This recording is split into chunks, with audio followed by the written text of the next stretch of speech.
Buenas noches and good evening.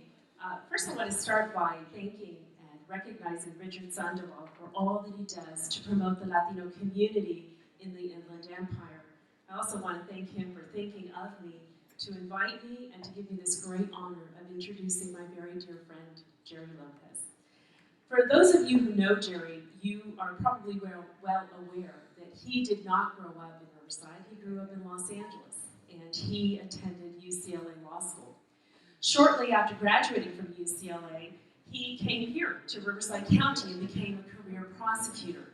As a prosecutor, he did what prosecutors do, and he tried cases, worked hard to address crime in the courts.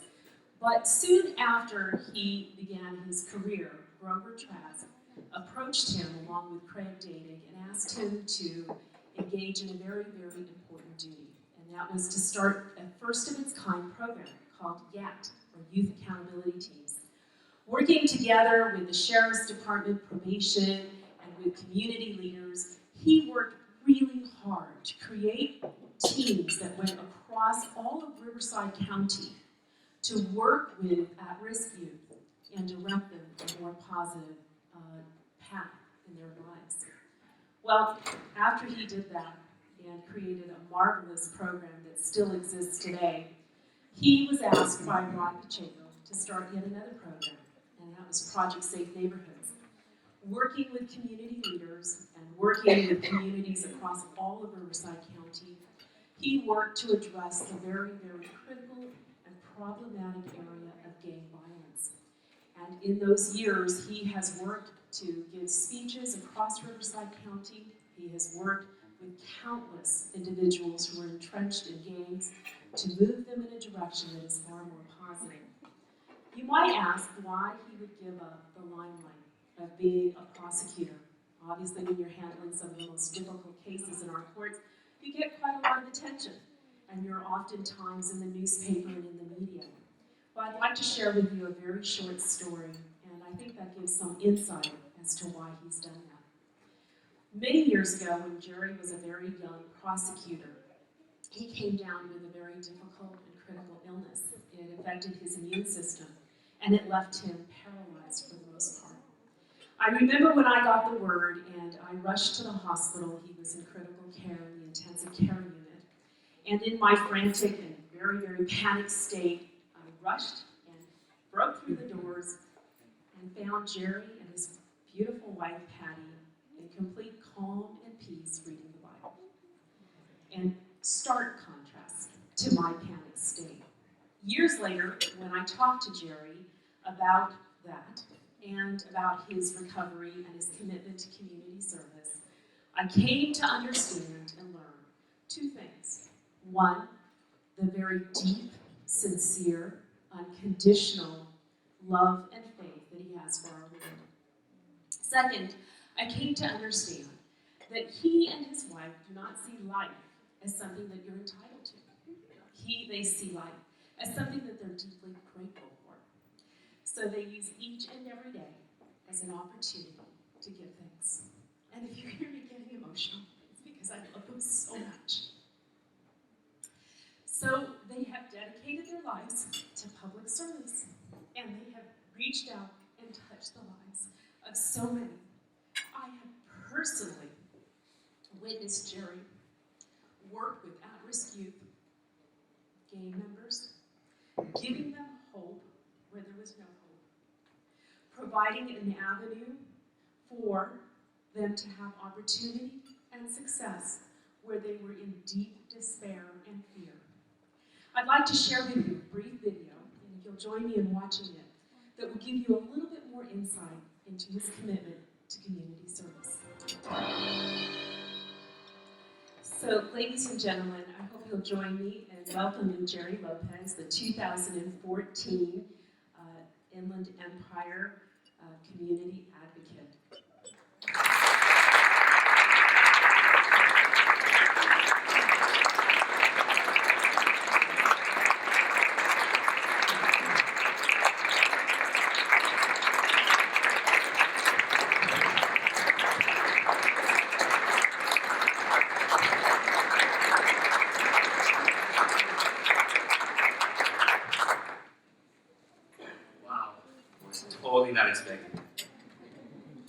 all, I want to say I'm very grateful to Richard for having Raquel introduce me today.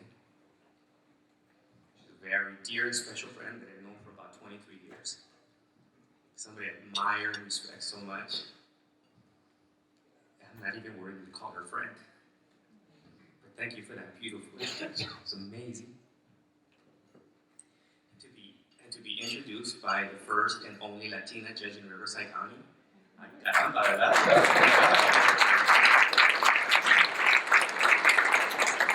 Raquel mentioned a little bit about my faith, so I think it's only appropriate that as a Catholic I make a confession.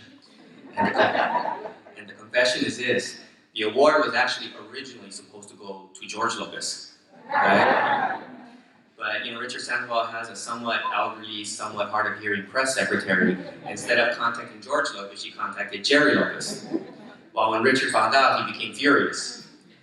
And then and he wanted the award back. He wanted the notification letter back. And I said, I already bought some seats. He says, no, he didn't want to give me the money back. So he said, no, well, you keep the award then. Now, the bad news is his press secretary is his mother-in-law. Well, and he fired her. All right. The cheeseman now is that his wife wants to divorce him now and take half of Hispanic Lifestyle magazine. So now the new cheeseman is he's going to rehire his mother-in-law. So it's all good. It's all good. But I think it's appropriate that this award was meant for somebody else, because this award is really not about me. Totally and completely not about me. What this award is really about is Ofelia Valdez-Yeager, la madrina de los Latinos here in Riverside, who's always looking for opportunities to recognize the accomplishments of other Latinos while remaining silent about her own. What this award is really about is the fact that I've been blessed with amazing and supportive bosses like my chief, who's here, my supervisor, fellow community prosecutors like Evelyn Essenwanger, probation officers, law enforcement officers, school and community representatives who have all worked so hard, who care so much about helping young people improve their lives. What this award is really about is recognizing that young people are not our future. They are our present. And our tomorrow is not going to get better if we don't focus on our youth today. This award is about recognizing that when we identify an at-risk youth, don't run away, don't isolate them, don't shun them. That's the opportunity to run towards that youth and focus on that youth and give them the attention that they deserve. This award is about highlighting that Latinos can make a difference, can fight against institutional racism and bias. And sure, by silent and legitimate protest, but also, and very importantly, by having the courage and the ganas to get involved in those institutions and create change from within. I would like to think that the Riverside County District Attorney's Office is a better institution because people like Carlos Monagas and Evan Eswanker and myself became TAs. This award is about a hot summer day when I locked my keys in my car and I couldn't get it out and I was rushing for another meeting. And I asked a fellow law enforcement officer to please help me. And he said no. And then this kind of like tough-looking, hardcore ex-gang member came up and volunteered to help me get the keys out of my car. And no, he did not steal my car. But what he did do was spend the next hour in the hot sun trying to help me open up the door of that car. And then he has spent the next 7 years of his life working alongside with me and my partners in the district attorney's office, going around the entire county and giving vivid and powerful and dramatic testimony, persuading young people not to get involved in gangs. And he's here today, Mr. William Watch. Please stand up.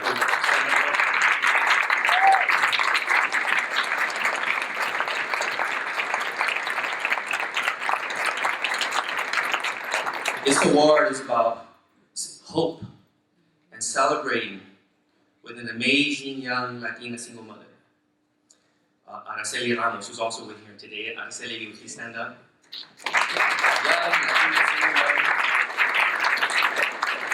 Who had the courage and the drive to re-enroll in college because she knows higher education is the best gift and best example she can give to her precious little daughter.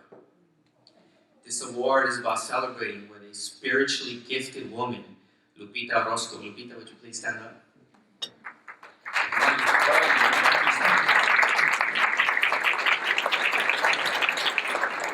Lupita was struggling raising 7 kids, and she attended one of our parenting tips class, the Project Save Neighborhood parenting class. In fact, she's attended it several times. She's become our best student, and she's developed amazing, beautiful, and powerful relationships with her children. In fact, one of them is a student at the most prestigious, most renowned, and most famous school on this planet, UCLA.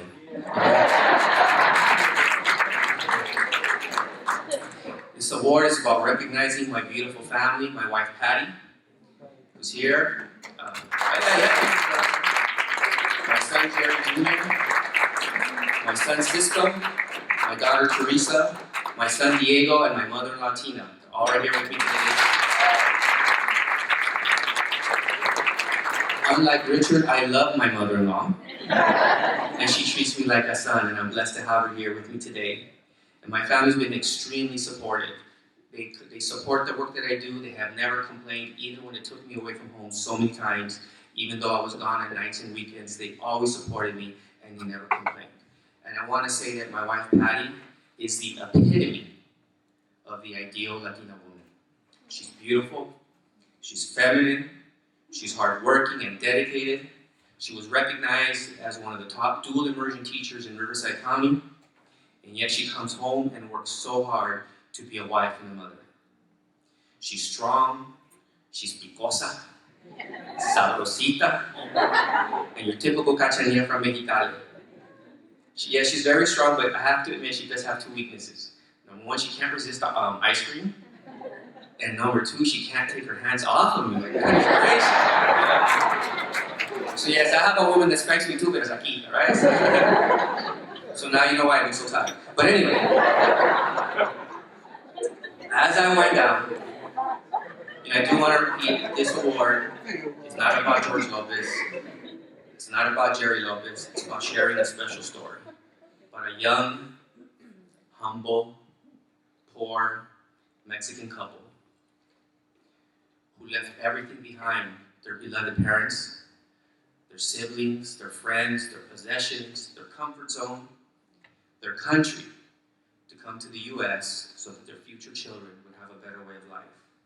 This story is about my father, who put up with abuse and injustice as a farm worker in Santa Barbara County, so that his son one day could grow up and be a DA to fight for truth and justice. It's about my mother,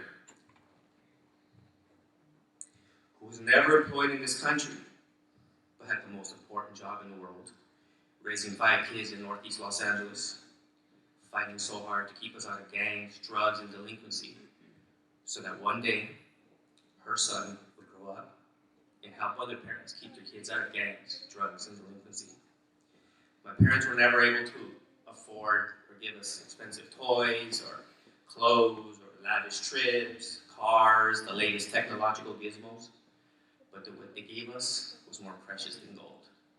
Unconditional love, love of God, love of familia, love of education, and the most powerful lesson in life, that is all about love, service, and sacrifice for the sake of others. So my greatest concerns at this point, despite the fact that I'm having trouble convincing people that my hair is not white, it's frosted, I'm still young, okay? My greatest concerns are perhaps I'm not giving my kids a sufficient example of the teachings my parents taught me, and that I haven't sufficiently thanked my parents and acknowledged them for everything that they've done. My parents wanted to be here so bad. They're elderly, 88 years old, with the rain and the weather. I asked them not to come because I did not want to jeopardize their health. But I do want to say this. What this award really is about for me is this amazing and glorious and wonderful opportunity to publicly thank my parents in front of the entire world and give them credit for all that I am, for all that I've accomplished, and for everything and anything that is good in me. My kids are videotaping, so I want to say a special message to my parents. Mamá y papá, los quiero mucho, los adoro con todo mi corazón. Gracias por todo lo que han hecho para mí y mis hermanos, por todos sus sacrificios. Y sí, fueron muchos y muy difíciles los sacrificios. Y les quiero dar crédito por todo lo que soy, por todos mis éxitos. Y si hay algo bueno en mí, es por ustedes. Y les doy la gracia. And so, I think I'm going to finish.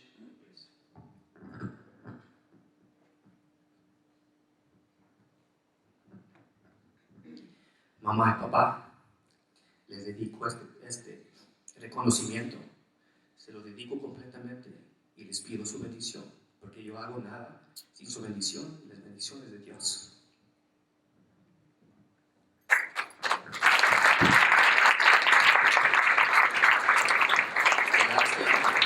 For those of you who may be wondering why I got down on my knees to address my parents, it's because of this. I'm not worthy to hold my head up high as a senior deputy district attorney receiving this award if I do not have the humility to bow down before the two people that made it all possible. Thank you and God bless you.